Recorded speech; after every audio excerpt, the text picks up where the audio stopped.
We're at the ORAT event, the second annual ORAT event, and we're in the podcast room. And this is always my favorite part of the event.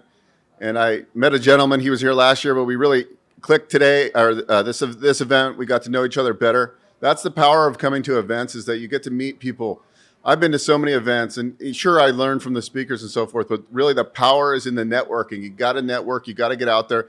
So many things have been created because of networking. I'm actually writing a book right now. It's because I was in a Zoom room, and I got to ask the guest who was getting interviewed on this Zoom call a question, and then I said, hey, you'd be perfect for the book I'm writing. And we collaborated, and this guy sold hundreds of thousands of copies of books.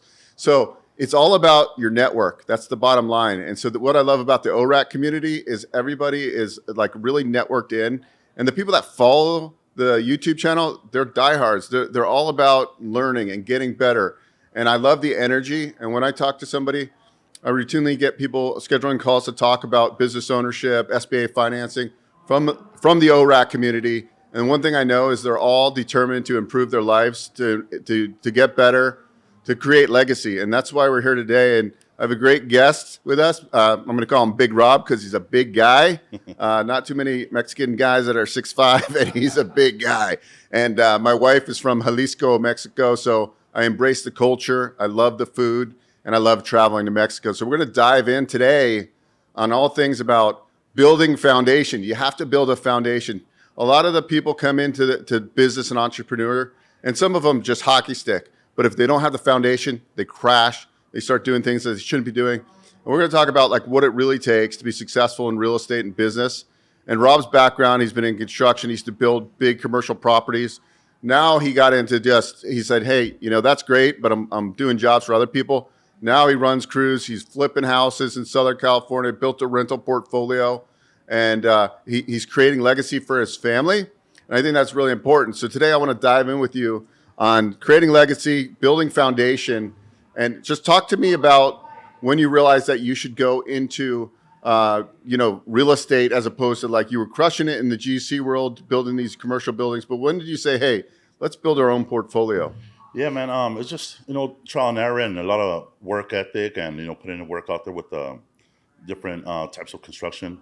Eventually, you get burned out and stuff and, customers and going back and forth. So you got to make a change sometimes and see what's the bigger goal out there, you know what I'm saying? So for me, it was always to, elevate my status into going into entrepreneurship.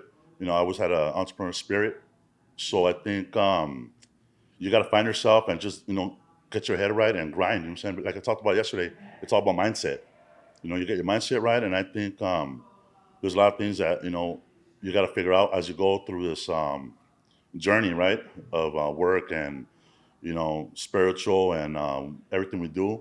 But you got to find yourself and really like hone down on something and go for it. Like Mike Zuber says, you got to put in the work. There's no way around it. There's no easy button.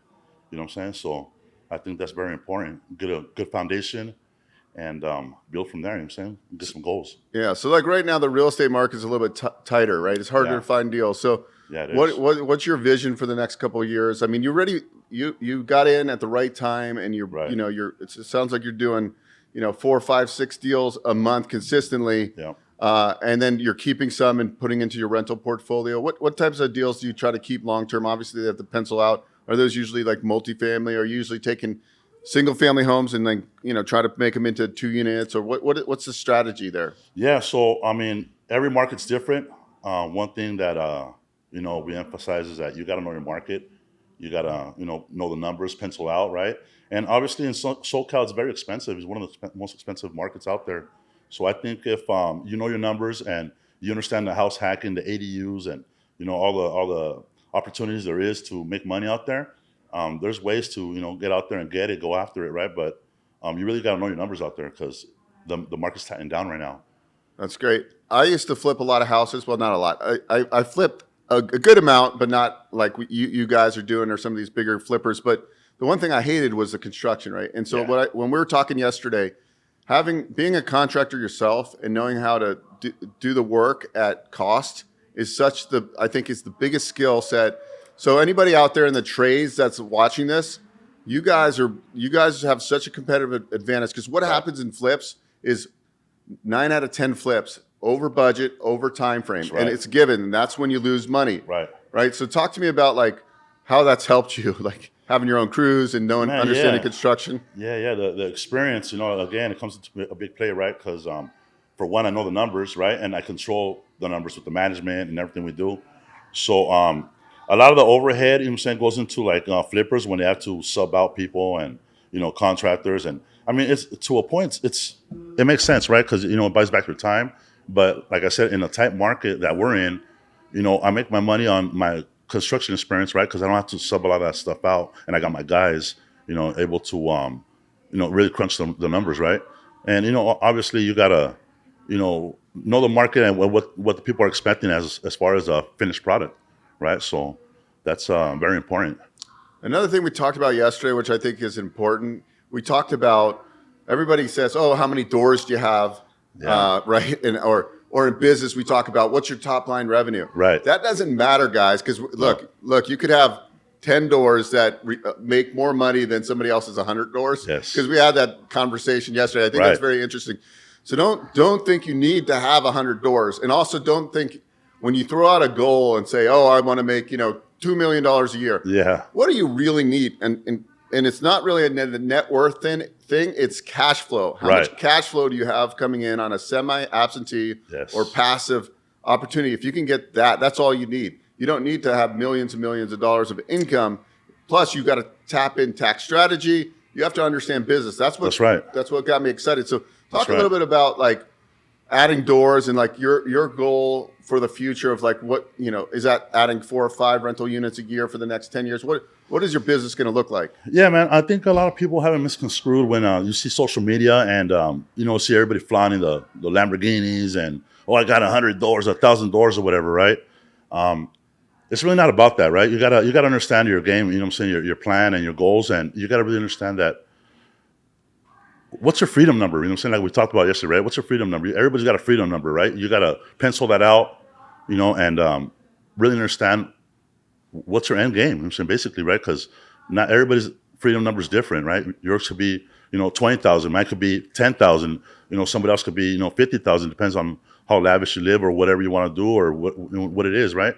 So you got to really understand those numbers and, get inside your head and really holding down on what you want to do with your life, right? Or what you want to accomplish. Because I'm not in the game to do 1,000 doors. I don't want more headaches, right? I'm trying to compress that down to where it's like minimum. I could have 4 or 5 doors and get to that freedom number. I'm good, you know what I'm saying? And I'll move on to my next thing or, do bigger and better things or just become a full-time podcaster maybe. I don't know.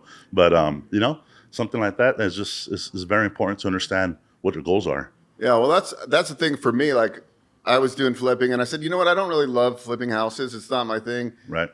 Will I ever flip houses again? Yeah, I still like it, but it's not. I don't want to run that as a business where you have you're geared for rehabbing, and you know how to run your crews. And I think there's something out there for everybody. I think that's what's great about the event. Now, when you come to an event like the ORAD event, right? Like, I mean, you know a lot about real estate, where you're probably not going to get as many nuggets as some of the beginning people coming here. When you come to an event these days, being pretty seasoned in business, what is your intentions coming to an event? Why do you still come to events? Well, like we talked about yesterday, I mean, the game is to learn as much as you can from everybody else. Everybody's got something, different to offer and experiences. And also, the main thing for me, I guess, would be like we talked about yesterday is, networking, right?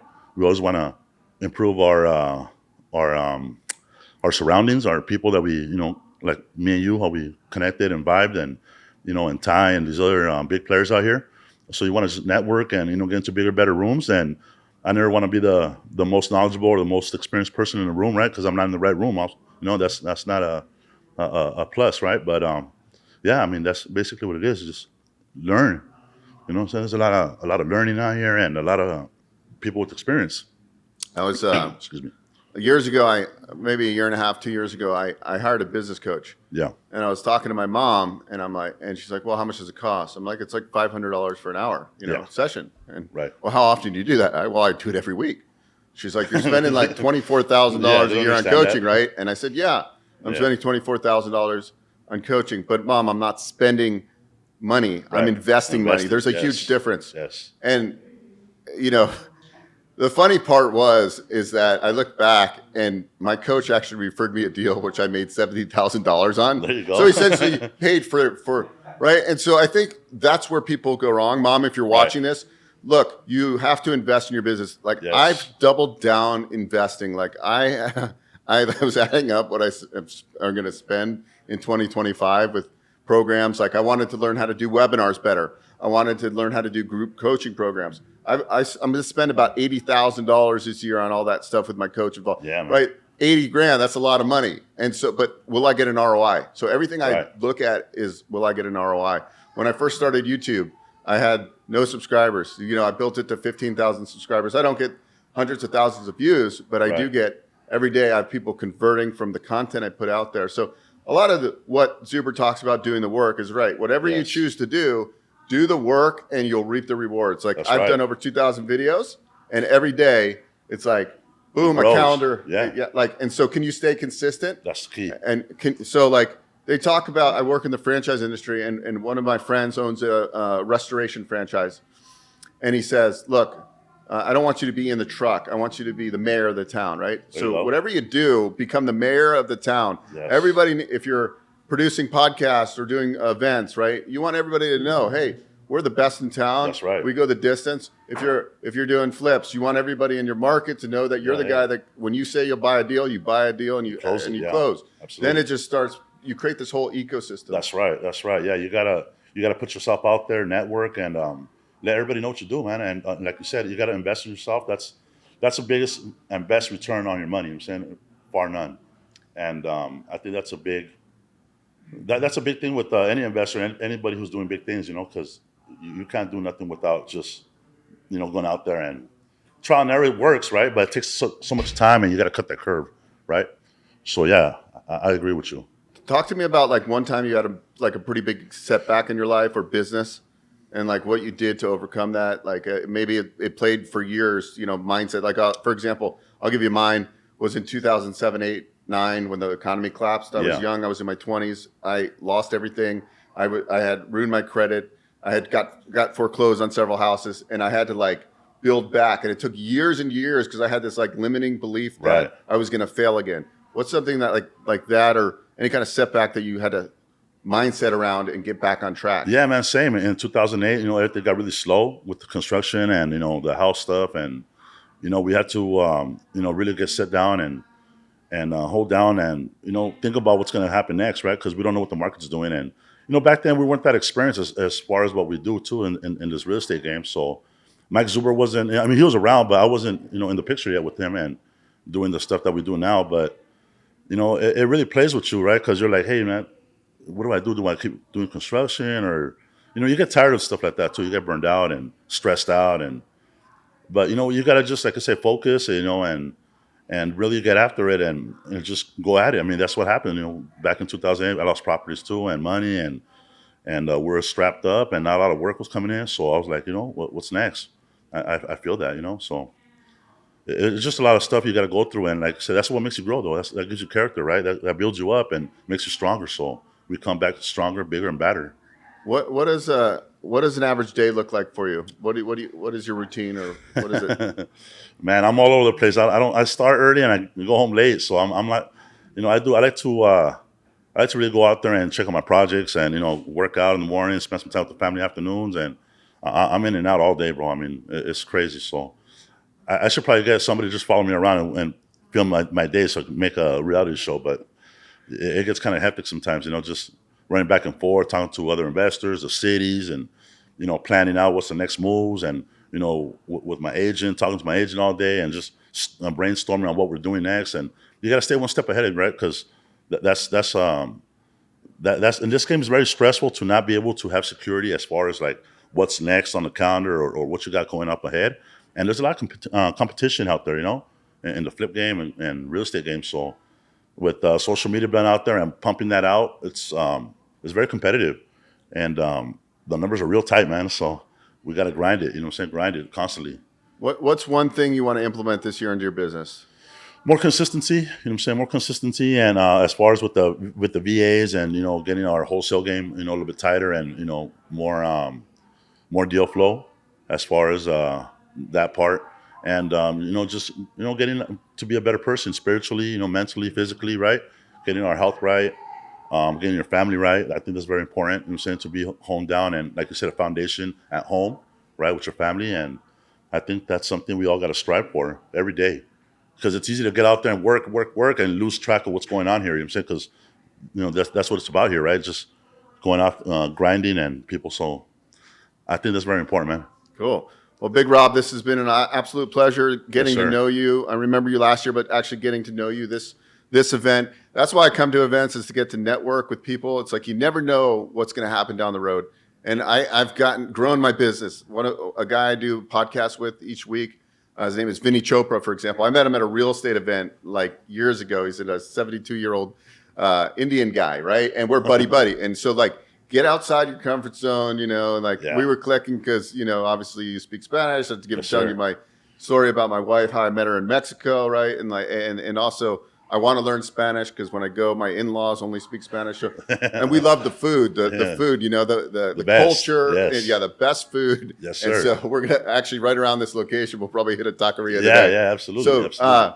Big Rob, where's the best place people could follow you or, Follow me on IG, Rob Roscoe, you know what I'm saying, on Instagram. That's probably my best contact info, and you'll see what we got going out there. I mean, the account's fairly new, but, we're trying to get after it, yeah. Yeah, I think this year you should do some behind-the-scenes stuff and, Yes, sir. inspire some people. It's fun. That's what I realized. I realized that because you have a lot of knowledge you could probably share Yes, sir. through construction and how you're like being able to carve up a single family, maybe turn it into a 2-unit and double the income. You specialize in house hacking, yeah, absolutely. Yeah, so I think you need to do that, and being able to speak Spanish, right? Like build a community, an audience, absolutely. that want to get into the game, and so you'd be a great leader in that space. That's a great idea, yeah, absolutely, brother. All right. Yes, sir. Well, thanks so much.